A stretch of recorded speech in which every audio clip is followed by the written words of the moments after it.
자, 다음은요. 제1야당인 국민의힘 상황, 윤석열 후보 관련 얘기 좀 해보겠습니다. 시간이 벌써 오전 8시 51분 지나고 있습니다. 속도 내보겠습니다. 기사 하나 있습니다. 권영세, 지금 국민의힘 선대본부장이죠. 선거를 이끌고 있다고 할 수 있어요. 소모적 논쟁 조심합시다.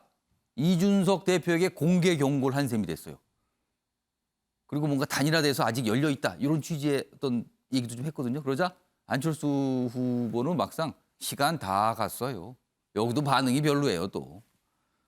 당 내부에서도 최근에 이준석 대표가 지금 안철수 후보에 대해서 굉장히 약간 조롱 섞인 이런 비판을 좀 했거든요. 그거에 대한 지적이 있는데 이게 여론에 좋지 않다. 이런 판단을 했다. 이렇게 좀 설명하고 있습니다. 자, 그럼 여기요. 권영세 본부장 그리고 안철수 후보의 이야기 묶었습니다. 들어보시죠.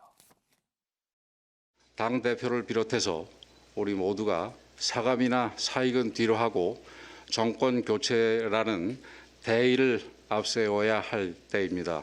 우리 모두가 명심하기 바랍니다. 정권 교체를 염원하는 국민들의 뜻이 최우선으로 해서 더 이상 불필요하고 소모적인 논쟁이 발생하지 않도록 모두가 조심해야 될 때입니다. 인터뷰에서 국민의힘이 여론조사 경선을 받는다면 단일화 가능성이 있다라고 말씀하신 게 맞는지 궁금합니다. 지금 시간은 다 지났습니다. 그래서 제가 결렬 선언을 한 겁니다. 단일화의 여지 남긴 걸로 해석할 수 없는 부분인 건가요? 그 인터뷰를 제가 언제 했는지는 뭐 기억이 잘 나지는 않습니다만 제가 결렬 선언했을 때는 이미 시간이 다 지난 다음이라고 판단했습니다. 그러면 윤석열 후보와의 만남은 이제 없다고 보면 뭐 어떤 연락도 받지 못했습니다. 혹시 안철수 후보 만나셨어요? 최근에 윤석열 후보가 단일화 관련된 질문 이런 거 답을 안 하세요. 그리고 안철수 후보가 별 얘기를 안 하거든요. 그러니까 확실히 뭔가 입단속 그리고 본인 스스로 얘기 안 하는 분위기는 맞습니다. 지금. 이런 가운데요. 어제 윤석열 후보가 수원에서 유세했거든요. 근데 원래 거기는요. 이준석 대표가 참석하게 됐거든요. 그 기사가 좀 있습니다. 이준석 첫 원팀 유세 노쇼 왜일까? 수원 유세 직전에 불참을 했어요. 다른 곳에 가서 유세를 했거든요. 이게 뒷말을 놔요. 이게 혹시 오전에 권영세 본부장의 어떤 경고가 나왔고 일각에서는 윤석열 후보가 단일화 관련해서 뭐 담판할 수 있다 이런 얘기 있었거든요. 근데 이준석 대표는 단일화에 대해서 굉장히 부정적이거든요. 이런 것 때문인가? 일각에서는요. 이윤 갈등 또 재현되는 건가라는 조심스러운 시각을 보이고도 있습니다. 이두하 대표님께. 이거 왜 노쇼가 됐습니까? 왜 다른 곳으로 간 거예요? 왜? 그러니까 평택행 원래 수원에 오기로 했는데 직전에 바꿨어요. 근데 일정을. 이제 수원 유세가 저희가 저녁 때 항상 1일 회의를 하거든요, 점검. 근데 저게 갑자기 된 게 아니고요. 저희가 1일 점검 회의를 하는 중에 사실 유승민 후보는 어떻게 됐냐면 제가 말씀드리기가 조금 조심스러운데 이렇게 조금 사정이 있어서 어제 홍준표, 유승민 두 분도 불참을 그러니까 했어요. 유승민 후보가 저희 후보랑 하우스에 만나서 지지 선언을 해주고 도와주겠다고 하시면서 이제 종로에 그날 같이 가셨는데요. 그때 말씀하신 게 이후에 전국 유세 일정은 개인적인 사정 때문에 좀 참여하기가 어렵다라고 양해를 구하신 부분이 있어요. 그거는 미리 양해 구했습니다. 네, 양해를 그러면? 구해서 그래서 이 부분을 잘 몰랐던 이제 당의 이 기획하는 부서에서 이 얘기를 했던 거고요. 그리고 홍준표 후보도 사실은 참석하기가 어렵다고 좀 밝혔던 적이 있어요. 그러니까 일정 때문에. 그래서 이 부분이 홍준표, 유승민 후보가 개인 사정 때문에 수원 유세는 좀 오기가 어렵다. 각자 지역에. 그리고 유승민 후보는 개인적인 일정이 있다. 이렇게 말씀을 하셨기 때문에 그렇고요. 그러니까 이준석 대표는 이제 평택이나 이런 부분 이제 저희가 못 가는 소도시 부분, 후보가 가지 못하는 부분까지 좀 가야겠다 이런 거지. 이 부분이 근데 왜 갑자기 글로 가야겠다고 한 거예요? 아니, 갑자기? 근데 지금 제가 말씀드렸지만 저희 1일 회의에서는 이 부분이 다 나왔는데 그럼 전날 잘- 결정이 됐다는 건가요? 잘 모르는 분들이 먼저 얘기를 하셔서 이런 일정이 노출된 것뿐이죠. 저희가 1일 회의를 하거나 이런 분들은 다 사정을 알고 있던 사정이 그러면 이어서 혹시요 그렇게 지금 말씀드린 단일화 겁니다. 관련해서 뭔가 지금 단판 얘기가 자꾸 나오니까 이윤 이거 과거 선대위 구성 운영 관련 갈등이 있었는데 이거 재현될 우려가 있다라고 보는 시각은 아닙니까? 전혀 없습니다. 왜냐하면 이준석 대표도 그 예. 국회의원들 앞에서 이제 의원총회 앞에서 뭐라고 했냐면 한 번 더 이런 일 있으면 이제 뭐 어떻게 하겠다라고 그렇죠. 그건 약속을 했어요. 예, 하셨기 때문에 이런 일이 있는 건 전혀 아니고요. 유세를 같이 다니는 게 아니라 따로 다니는 게 더 효율적이어서 근데 수원 지역 분들은 다 같이 오길 원했는데 사실 사정은 그렇지 못했다라는 말씀을 드리고요. 저희가 후보께서 예. 뭐라고 하시냐면 이 단일화 관련해서는 선대본이나 모든 분들이 발언을 좀 자제해 주길 바란다. 이 부분은 나한테 좀 맡겨달라. 이렇게 그런 얘기가 얘기해서 있죠. 이 공식적인 입장이 있습니다. 예.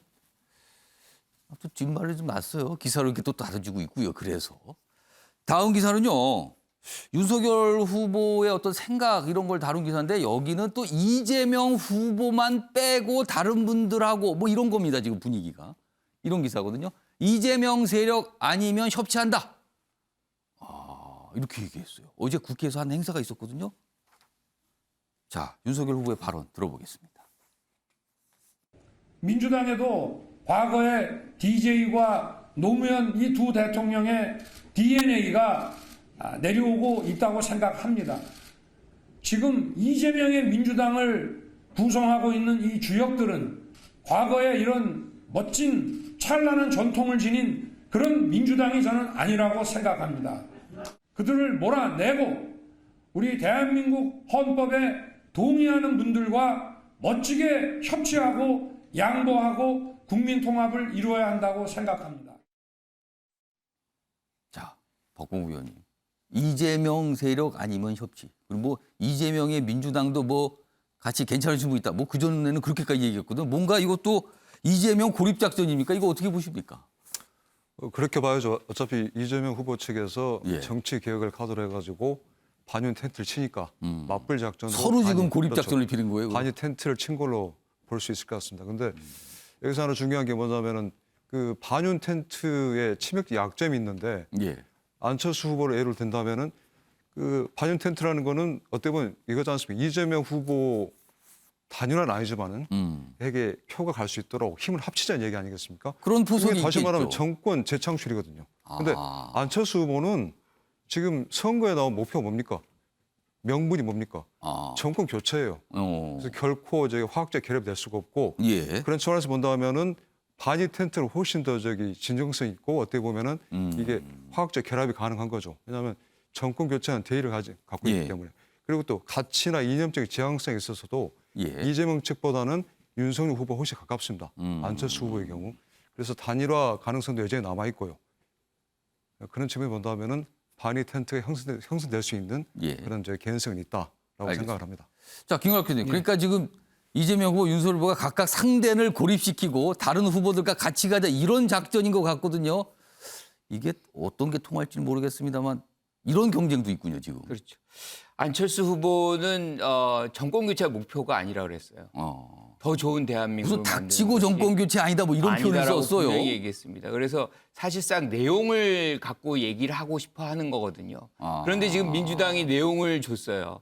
정치 개혁이란 화두를 던졌어요. 예. 그런데 반해서 윤석열 후보는 그냥 협치한다 그러는데 무슨 방안으로 협치를 한다는 겁니까? 뭘로 이렇게 협력을 한다는 매개가 없잖아요. 방안이 없어요. 예. 그냥 내가 집권하면 그냥 협치할게. 뭐 이 정도 수준에서 크게 벗어나지 않는 거거든요. 예. 지금 제일 중요한 거는 단일화가 이제 무산되니까 그런 어떤 그 기세를 계속 묶어두고자 하는 그런 말인 것 같은데 실질적으로 이것이 저는 굉장히 현실성이 없다. 왜냐하면 우리가 지난 경제 분야 TV 예. 토론에 보면 이게 뭐 반 이 연대가 형성이 되는 부분이 전혀 안 보이거든요. 거의 질문의 대부분이 윤석열 후보에게 집중이 되고 있잖아요. 그 과정 속에서 굉장히 혼란스러운 장면도 우리가 봤지만 이런 부분에서 어떻게 협치한다고 말만 해가지고 이 세 분이 반이 연대에 예. 이렇게 참여를 하게 될까요? 저는 가능성 굉장히 낮다고 봅니다. 예, 김상일 특보 짧게 드릴게요. 제가 말씀을 들으면서 요거 짧게 말씀을 안 드릴 예. 수가 없는 게 아까 그 이재명 후보가 함께 가자고 하는 거는 선거용 꼼수고 이거는 함께 가자다라고 얘기하는 거는 제가 볼 때는 논리적 모순이다 이런 말씀을 꼭 드리고 싶고요. 예. 그리고 하나 좀 그 팩트를 조금 제가 좀 생각을 하면서 바로잡아야 되겠다 생각하는 게 예. 송영길 대표가 입법 독주를 하고 저런 말을 어떻게 하냐 아까 그런 말이 나왔는데 제가 기억하기로는 그 입법 독주 논란이 있었던 건 이낙연 대표 시절로 알고 있습니다. 다른 대표 시절이다. 그리고 아니 요거 저 예, 팩트를 말씀하세요. 정정해 드려야 되겠는데 아까 박 의원님 말씀하신 게 입법 독주 얘기를 하셨던 거는요. 예. 이재명 후보가 작년 연말에 대표가 상임위원장들을 어떻게 저렇게 얘기했냐라고 아니 얘기했죠. 상임위원장들을 모아서 얘기할 때 이게 필요하면 밀고 나가야 예. 된다 이런 얘기를 한 것 알겠습니다. 자체가 입법 독주로 알겠습니다. 보일 수 있다 이런 말씀을 드린 거죠. 예, 그런 박부모 말씀 의원께서 좀 하셨거든요. 설명하셔야 될 것 같아요. 아니, 포괄적으로 봐야죠. 집권 여당의 대표가 이야기한 거니까. 연속성 대표의 연속성으로 그렇죠. 봐달라. 집권 여당이 입법 독주를 했으니까 예. 지금 여당의 대표가 지금 이야기한 거 아닙니까? 알겠습니다. 똑같은 이야기죠, 그게. 그러니까 대표가 정확하게는 다르지만 대표 연장서 봐달라는 말씀. 그리고 김영할 특보는 대표는 다른 분이었어요. 그때 이 설명이셨습니다. 알겠습니다.